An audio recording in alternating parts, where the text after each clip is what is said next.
A ver cuál es esta. Wellhub está en 13 países y podría haber estado en el doble. ¿Por qué decidisteis que no fuese así? ¿Realmente tenemos que seguir creciendo para tener éxito? ¿Las empresas?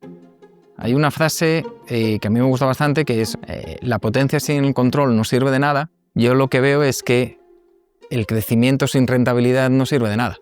La rentabilidad es lo que te va a hacer que puedas perdurar mucho más en el tiempo, ¿no? Ahí es donde sucede esa historia de Wellhub con lo que estamos haciendo y cómo lo estamos haciendo. Tienes una idea y expandes esa idea a muchos sitios, o tienes una idea buena y la vas mejorando. No hace falta que te vayas a 50 países en tus primeros 5 años de vida, porque realmente esa idea, a medida que la vas mejorando, lo que estás consiguiendo es generar mucho valor y nutrirla mucho más rápido, ¿no? Esa es la historia de Wellhub, esa es nuestra historia, ¿no?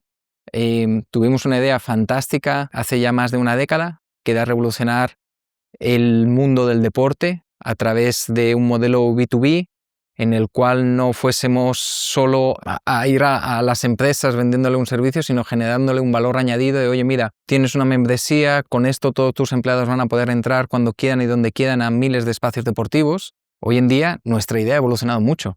Ya no somos deporte, ya no somos más ese pasa-gimnasio, sino que somos un centro de bienestar.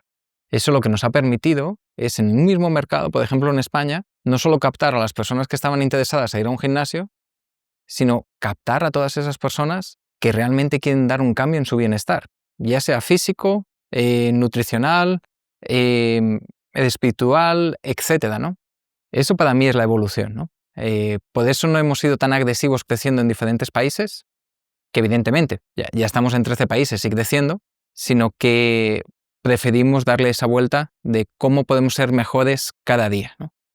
Luego de toda esta década trabajando juntos, tenemos un proyecto mucho más consolidado.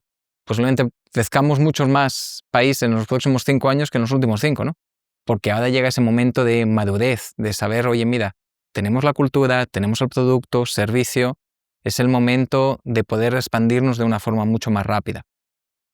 Y a nivel empresarial, he tenido la oportunidad de vivir toda esa evolución de las startups y de pasar de un mercado en que realmente lo escalable era lo máximo a algo de que ahora mismo, mira, por muy escalable que sea tu negocio, si financieramente no llegas al punto de equilibrio, ¿de qué te sirve? Y esto lo hemos visto mucho en los últimos años, ¿no? ¿Cuántas empresas han ido creciendo y nunca han conseguido dar ese rendimiento económico? Porque lo primero que tiene que tener en la cabeza un empresario, un emprendedor, cualquier equipo financiero, evidentemente, y cualquier equipo comercial, es que para que las cosas perduren, sin duda tienen que tener un punto de equilibrio económico. De ahí es tan importante el centralizar, evidentemente, en ese crecimiento, pero que siempre ese crecimiento te lleve a la rentabilidad esperada, ¿no? Nunca por debajo de eso, porque si no, no tienes futuro.